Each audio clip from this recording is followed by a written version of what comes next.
তো আল্লাহ সুবহানাহু ওয়া তাআলা ফজর নামে একটা সূরা দিয়ে দিয়েছেন, সূরাতুল ফজর। এই সূরাতুল ফজরের প্রথম যে আয়াতটা আছে সেখানে আল্লাহ পাক এই ফজর শব্দটা কি আল্লাহ ব্যবহার করেছেন, এবং এখানে আল্লাহ পাক রব্বুল আলামিন ফজর বলার শুরুতে আল্লাহ কসম করেছেন, শপথ করেছেন। আল্লাহ এমন কিছুর প্রতি কসম করে থাকেন, শপথ করে থাকেন, যে জিনিসটার গুরুত্ব বেশি, তাৎপর্য বেশি, মর্মতা বেশি, এই ক্ষেত্রে আল্লাহ পাক রব্বুল আলামিন কসম করে থাকেন, শপথ করে থাকেন, দৃঢ়তা প্রকাশ করার জন্য, এটার মজবুততা বেশি। তো আল্লাহ পাক রব্বুল আলামিন সূরাতুল ফজরের প্রথম যে আয়াতটা আছে এখানে প্রথমে আল্লাহ কসম করেছেন। আল্লাহ পাক বলেছেন ওয়াল ফজর ওয়া লায়ালিন আশর ওয়াশ-শাফঈ ওয়াল ওয়াতর। আল্লাহ পাক প্রথমে যে কসম করেছেন, প্রথমে বলেছেন ওয়াল ফজর, কসম ফজরের, ফজরের কসম তথা প্রভাতের কসম। আল্লাহ পাক রব্বুল আলামিন এখানে ফজরের কসম করেছেন, শপথ করেছেন।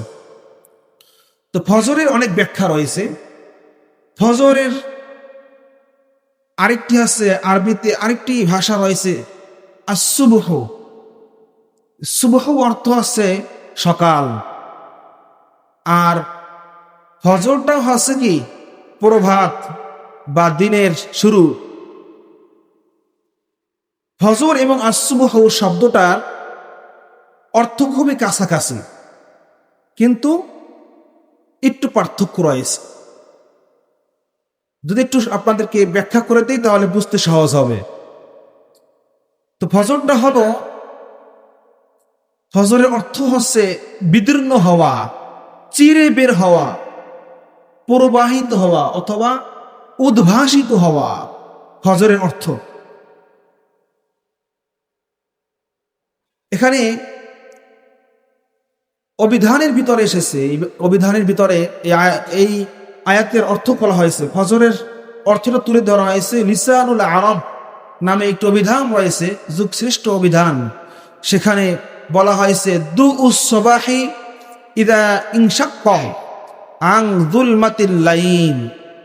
ফজরের ব্যাখ্যা করা হয়েছে, অর্থ তুলে ধরা হয়েছে, ফজর হলো সেই সকালের আলো যা রাতের অন্ধকার চিরে বেরিয়ে আসে।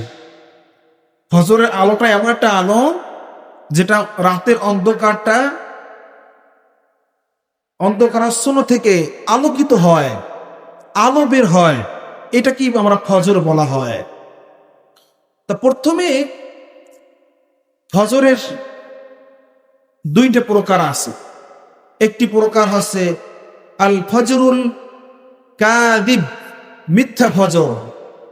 আরেকটি অর্থ আছে আল ফজরুস সাদিক, যেটা হলো সত্য ফজর। মিথ্যা ফজর হলো যে ফজরে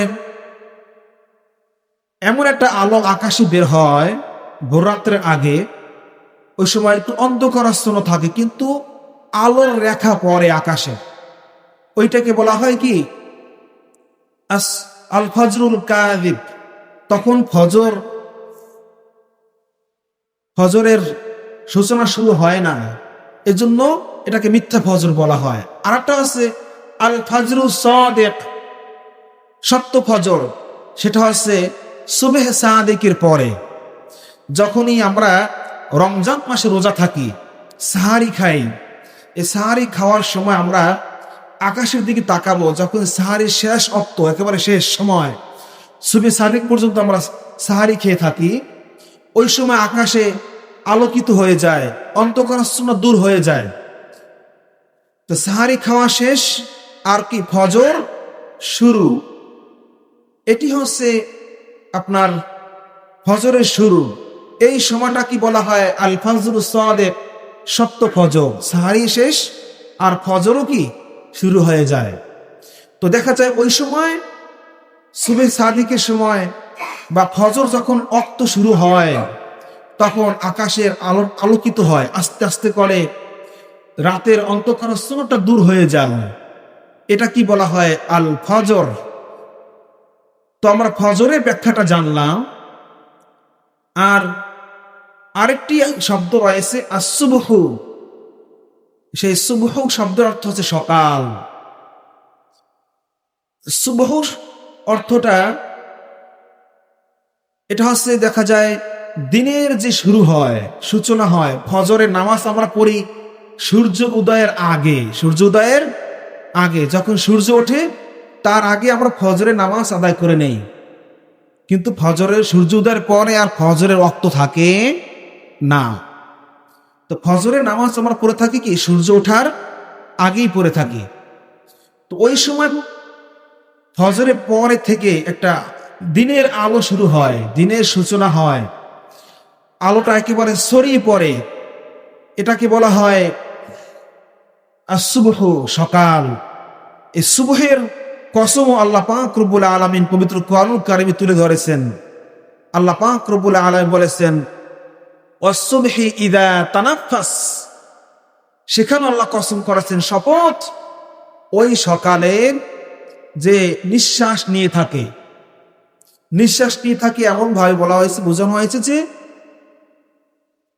আল আউয়ালুন নাহার, দিনের শুরু।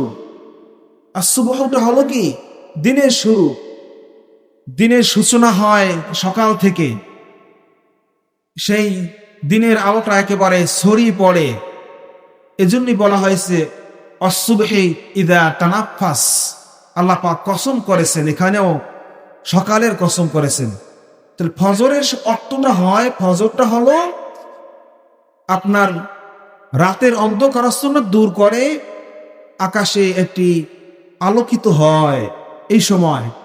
আর দিনের আলো যখন ছড়িয়ে পড়ে এটাকে বলা হয় আসুবহ। তাহলে আমরা ফজর এবং আসুবহের সকালের পার্থক্যটা বুঝতে পারলাম।